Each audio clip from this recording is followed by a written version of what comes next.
Just একটু বেশি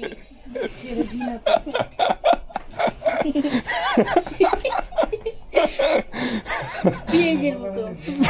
পেঁয়াজের মতো মানে টোটাল আমার কাছে 3টা নিউ এডিশনের পারফিউম আছে। এটা ভ্যাম্পায়ার ব্ল্যাক। হ্যাঁ চিনো? আচ্ছা তারপরে তোমার কোন আতরটা কেমন লাগে আমার একটু জানাবা। দেখো তো কেমন, তুমিও দেখো। মোটামুটি হ্যাঁ। সেকেন্ড ওয়ান ভ্যাম্পায়ার ব্ল্যাক, এটা তো আমি ইউজ করছি, এটাও জানি, এটা অনেক ভালো। ছিল আমার বাসায় থুয়েছি। ও এটা ছিল তোমারও। এটা হচ্ছে সবচেয়ে, best। এটা সবচেয়ে মানে একটা ফেমাস ডুবাইয়ের আতর। দেখো এই জাস্ট একটু বেশি ছেড়ে জিনাত।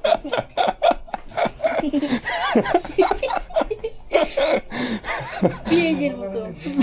পেঁয়াজের মতো, এটা সরিষার তেলের মতো। এটাও আছে বাসায়। ভাই প্রাঙ্গ হো গিয়া। এটা হলো জিন আর এটা হলো আতর, জিন আতর, ঠিক আছে? জিনের আতর।